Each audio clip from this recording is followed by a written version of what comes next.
Hello students, आप सबका हमारे चैनल एम्पलीट्यूड स्टडीज़ 2.0 में स्वागत है। और आपको जैसा कि पता है हम अप्लाइड फ़िज़िक्स में MCQ सीरीज़ कर रहे हैं और इस सीरीज़ में ये SHM चैप्टर का तीसरा वीडियो है। इससे पहले के वीडियोस में हम क्वेश्चन नंबर 1 से 10, 11 से 20 कर चुके हैं। आज के इस वीडियो में हम 10 क्वेश्चन और लेंगे, क्वेश्चन नंबर 21 से क्वेश्चन नंबर 30 तक। तो सबसे पहले हम चलते हैं क्वेश्चन नंबर 21 पर। क्वेश्चन है, देखिए, सरल लोलक लिफ्ट की छत से बंधा है जिसे ए त्वरण से ऊपर जाती हुई लिफ्ट के भीतर दोलन कराया जाता है। इसके आवर्तकाल का व्यंजक होगा। एल दो लोलक की लंबाई है। ऑप्शन है आपके पास T = 2π/L/G, T = 2π/L/G+a और T = 2π/L/G-a और डी पार्ट अनंत। सरल लोलक के जब हमने केसेस देखे थे तो उनमें मैंने बताया था आपको कि लिफ्ट वाले केसेस थे। तो लिफ्ट जब त्वरण के साथ ऊपर जाती है तो उस केस में जो है वो इफ़ेक्टिव जी जो है वो बढ़ जाता है। और कितना बढ़ जाता है? G' = G+a हो जाता है। तो ये कंसेप्ट अगर आपको मालूम है तो आप देखिए यहाँ पे T = 2π/L/G। वैसे तो टाइम पीरियड होता है पेंडुलम का, लेकिन इफ़ेक्टिव जी जो है वो G+a हो गया, तो रख देंगे यहाँ पे। तो 2π/L/G+a ये टाइम पीरियड हमारा आ जाएगा इस सिनेरियो में, इस सिचुएशन में। तो आप देखिए ये ऑप्शन आपको बी पार्ट में दिया है, इसलिए हमारा जो बी पार्ट है वो इस क्वेश्चन का सही आंसर होगा।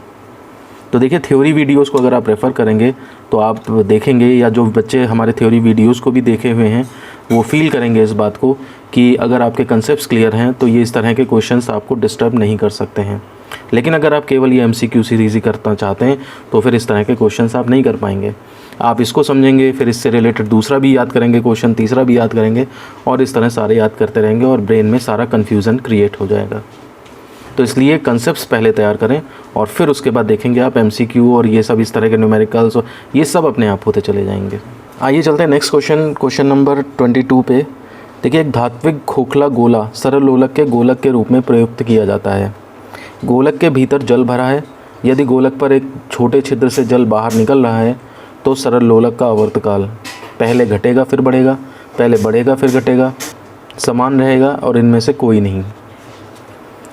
तो देखिए, ये क्वेश्चन हमने पिछले वीडियो में इस तरह का एक क्वेश्चन किया था जो पारे वाला क्वेश्चन था कि पारे को आधा कर दिया जाता है। ये क्वेश्चन उसी का जनरलाइज्ड वर्जन है। देखिए क्या है, एक पेंडुलम है हमारे पास और उस पेंडुलम के अंदर जो है वो आपने होल कर दिया है। तो होल करने के बाद देखिए पानी जब निकलेगा यहाँ से तो आप देखिए क्या फ़र्क पड़ेगा। जैसे जैसे पानी कम होता जाएगा इसका जो पानी है नीचे की तरफ इकट्ठा होता चला जाएगा।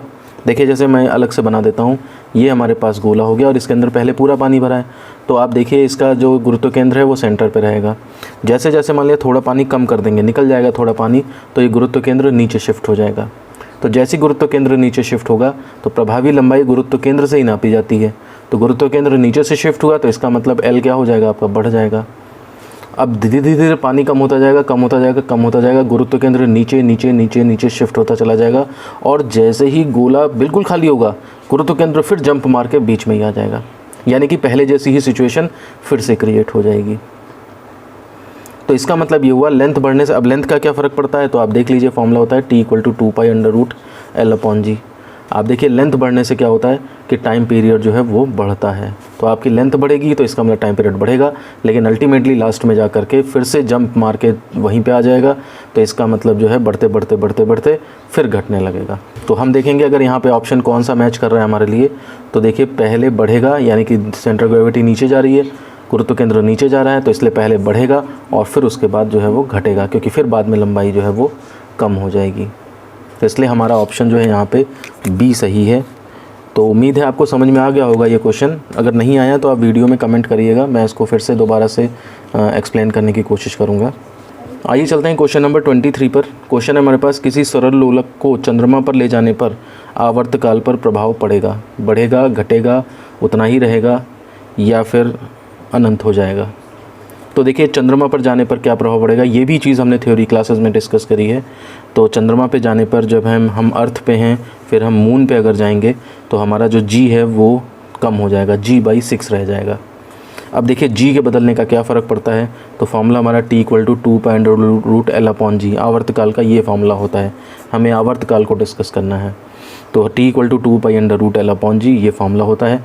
देखिए g की वैल्यू अगर कम हो गई तो टाइम पीरियड क्या होगा, g कम होगा तो टाइम पीरियड हमारा बढ़ जाएगा। तो इसका मतलब चंद्रमा पे जाने पर आवर्तकाल जो है हमारा बढ़ेगा। इसका मतलब हमारा जो यहाँ पर ऑप्शन नंबर ए जो है वो सही माना जाएगा। आइए चलते हैं क्वेश्चन नंबर 24 पे। देखिए क्वेश्चन है SHM करते हुए कण का साम्य स्थिति से 3 सेंटीमीटर की दूरी पर त्वरण 12 सेंटीमीटर पर सेकंड स्क्वायर है, तो इसका आवर्तकाल होगा 2 पाई सेकंड, पाई सेकंड, 0 या फिर अनंत। तो देखिए ये हमारा छोटा सा एक न्यूमेरिकल बन जाता है और इसको सॉल्व करने के लिए देखिए क्या दिया है। तो एक तो साम्य स्थिति से 3 सेंटीमीटर की दूरी, तो यानी कि y इक्वल टू जो है विस्थापन 3 सेंटीमीटर दे दिया है और त्वरण यानी कि अल्फ़ा की वैल्यू जो दे दी है 12 सेंटीमीटर पर सेकंड स्क्वायर। दोनों चीज़ें सेंटीमीटर में है तो इसलिए घबराने की बात नहीं है, हमारा आंसर भी सेंटीमीटर या समथिंग में आ जाएगा। अब देखिए आवर्तकाल पूछ रहा है तो अल्फ़ा और वाई में क्या रिलेशन होता है, तो हमको मालूम है alpha is equal to minus omega square Y. Minus केवल डायरेक्शन बताता है, आप इसका न्यूमेरिक वैल्यू ले लीजिए यानी कि केवल ओमेगा स्क्वायर वाई ले लीजिए।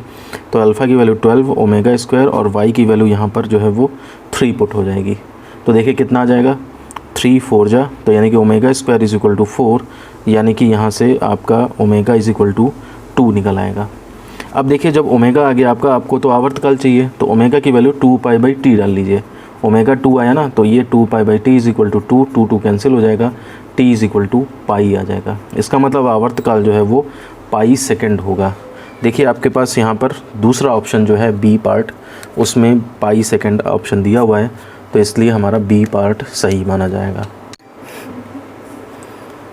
आइए चलते हैं क्वेश्चन नंबर 25 पे और क्वेश्चन है SHM करते हुए कण के अधिकतम विस्थापन की स्थिति में कण का त्वरण होता है न्यूनतम, अधिकतम, 0, इनमें से कोई नहीं। तो सबसे पहले देखिए अधिकतम विस्थापन की स्थिति होती कौन सी है। तो आप देखिए अगर ये माध्यपूर्ण स्थिति है और अधिकतम इस विस्थापन की स्थिति उसी को आयाम कहा जाता है, यानी कि ये सबसे किनारे पर A या इस किनारे पर जाइए A', ये अधिकतम विस्थापन की स्थिति होती हैं। और इनमें पूछ रहा है कण का त्वरण क्या होगा। तो इस समय अधिकतम विस्थापन का मतलब है पिंड का विस्थापन आयाम के ही बराबर होता है। और आपको मालूम है कण का त्वरण alpha is equal to formula होता है माइनस ओमेगा स्क्वायर वाई, और वाई की ही आपने विस्थापन की ही मैक्सिमम वैल्यू डाल दी है, तो इसका मतलब अल्फ़ा भी कैसा निकलेगा, मैक्सिमम निकलेगा। तो इस हिसाब से हमारा जो ऑप्शन है देखिए बी पार्ट अधिकतम, ये जो है वो हमारा सही माना जाएगा। देखिए हम क्वेश्चंस को एक्सप्लेन करने की पूरी कोशिश कर रहे हैं, फिर भी अगर कोई क्वेश्चन मान लिया गलत हो जाए या कोई चीज़ समझ में ना आए तो आप वीडियो पे कमेंट बॉक्स करके हमें बता सकते हैं, कमेंट बॉक्स में कमेंट करके बता सकते हैं। तो हम पूरी कोशिश करेंगे कि आपकी समस्या का समाधान हो सके। देखिए क्वेश्चन नंबर 26 है, एक पेंडुलम घड़ी लिफ्ट के अंदर रखी है, यदि लिफ्ट की रस्सी टूट जाए तो घड़ी सुस्त हो जाएगी, तेज़ हो जाएगी, सही समय बताएगी, काम नहीं करेगी। ये भी क्वेश्चन देखिए हमने सिंपल पेंडुलम यानी कि सरल लोलक के आर्टिकल में उसके स्पेशल केसेस में देखा था। तो देखिए लिफ्ट के अंदर रखने पर रस्सी टूट जाए, तो पहले तो आपको ये पता होना चाहिए कि लिफ्ट अगर रस्सी टूट जाएगी तो नीचे की तरफ आते टाइम जो इफ़ेक्टिव जी होता है, जो प्रभावी जी की वैल्यू होती है वो जी माइनस ए होती है। और अगर लिफ्ट की रस्सी टूट जाए तो इसका मतलब लिफ्ट अंडर ग्रेविटी गिरने लगेगी, यानी कि ए की वैल्यू जो है वो जी हो जाएगी। तो जी डैश अगर निकालोगे आप तो जी माइनस जी यानी कि 0 हो जाएगा। तो अब हम फॉर्मूले में रख देंगे t equal to 2 pi under root L upon g, ये फॉर्मूला होता है। यहाँ पर g का बजाय जी डैश पुट होगा, जी डैश की वैल्यू 0 डाल दें तो टाइम पीरियड आपका इनफाइनाइट आ जाएगा। टाइम पीरियड इनफाइनाइट होने का मतलब है कि घड़ी जो है वो पेंडुलम जो है वो गति करना स्टार्ट ही नहीं करेगा, क्योंकि स्टार्ट कर दिया अगर उसने तो फिर तो वो चल करके लौटेगा कुछ ना कुछ टाइम में। टाइम पीरियड इनफाइनाइट होने का मतलब है कि वो पेंडुलम चलना ही नहीं स्टार्ट करेगा, इसका मतलब हमारी घड़ी काम ही नहीं करेगी। तो इसलिए आपके जो ऑप्शन हैं इनमें से जो डी ऑप्शन है काम नहीं करेगी घड़ी, ये ऑप्शन जो है वो सही है। आइए चलते हैं क्वेश्चन नंबर 27 पे और देखिए क्वेश्चन है हमारे पास, एक लड़की झूला झूल रही है, अचानक एक दूसरी लड़की भी झूले पर बैठ जाती है, तो झूले का आवर्तकाल घटेगा बढ़ेगा उतना ही रहेगा, इनमें से कोई नहीं। तो ये केस भी हमारा थ्योरी क्लासेस में डिस्कस किया हुआ है। और देखिए लड़की अगर मान लिया सपोज़ करिए एक झूले पे, झूला इस तरह से रस्सियों से डाला हुआ है और इस झूले पे एक लड़की ये बैठी हुई है और अगर दूसरी लड़की भी आगे बैठ जाएगी तो क्या होगा, मास बढ़ेगा, बस द्रव्यमान बढ़ेगा। और आप जानते हैं कि t equal to 2 pi under root L upon g में टाइम पीरियड हमारा जो है वो द्रव्यमान पर निर्भर नहीं करता है, फॉर्मूले में आता ही नहीं है मास। ठीक है ना। तो इस वजह से मास का कोई फ़र्क नहीं पड़ेगा, इसका मतलब दूसरी लड़की अगर बैठ जाए तो भी आवर्तकाल उतना ही रहेगा।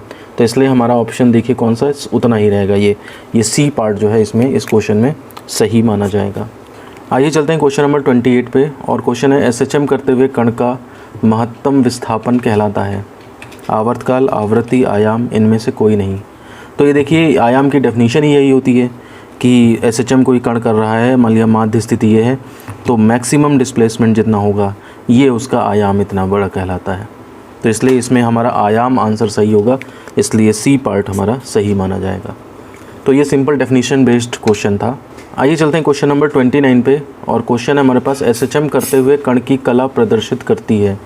ए पार्ट कण की स्थिति एवं आवर्तकाल को, कण की स्थिति एवं गति की दिशा को, कण की गति की दिशा को, और उपरोक्त में से कोई नहीं। तो ये भी क्वेश्चन जो है डेफिनेशन बेस्ड है। कला की परिभाषा अगर मालूम है आपको, तो कला जो है वो पोजीशन एंड डायरेक्शन इन दोनों को बताती है, यानी कि स्थिति और गति की दिशा को बताती है। और ये हमारे पास देखिए बी ऑप्शन में ये दिया हुआ है, तो इसका मतलब इस क्वेश्चन का आंसर हमारा जो है वो बी हो जाएगा। देखिए क्वेश्चन नंबर 30 पे चलते हैं। इस वीडियो का लास्ट क्वेश्चन है, एसएचएम करते हुए कण की समीकरण y = a sin omega t + phi में phi प्रदर्शित करता है। ऑप्शंस हैं आयाम, आवर्तकाल, प्रारंभिक कला, इनमें से कोई नहीं। तो ये भी हमने थ्योरी क्लासेस में बताया है कि y = a sin omega t + phi में आप देखिए आयाम तो ये हो गया, y = a sin omega t + phi में ये तो आपका आयाम हो गया, ये a आयाम हो गया। तो इसका मतलब phi ये आयाम तो नहीं है, ये चीज़ हट गई। बचा आवर्तकाल। आवर्तकाल देखिए ओमेगा के अंदर छुपा हुआ है 2π/t, तो वो भी नहीं, वो आवर्तकाल इधर आ गया। तो ये देखिए फाई पार्ट जो होता है वो आपकी एक्चुअली प्रारंभिक कला ही कहलाती है। अगर हम कला पूछें इसमें, तो कला ओमेगा t + phi टोटल है, साइन का जितना एंगल, लेकिन फाई की बात करें तो ये आपकी प्रारंभिक कला। और इसी क्वेश्चन को आप ऐसे भी कह सकते थे इपोक, प्रारंभिक कला को जो है वो इपोक भी कहते हैं। कला को फेज़ कहते हैं और प्रारंभिक कला को जो है वो आप इपोक कहा जाता है। तो प्रारंभिक कला या इपोक कुछ भी कहा जा सकता था। तो इस तरह से क्वेश्चन नंबर 30 भी कंप्लीट हो जाता है। और आज हमने इसमें 10 क्वेश्चंस और देखे हैं मल्टीपल चॉइस, और उम्मीद है आपको पेपर में कोई प्रॉब्लम नहीं होगी इस चैप्टर से रिलेटेड। इसके आगे के क्वेश्चंस फिर हम नेक्स्ट वीडियो में करेंगे। तो आपको ये कि कैसा लगा वीडियो आप कमेंट करके हमें ज़रूर बताएं। साथ ही साथ चैनल पर नए हैं तो सब्सक्राइब इसे ज़रूर कर लें, ताकि नोटिफिकेशंस आपको मिलते रहें वीडियोस के, और साथ ही साथ दोस्तों में भी शेयर करें वीडियोस। इसी के साथ मैं वीडियो ख़त्म करता हूँ। धन्यवाद।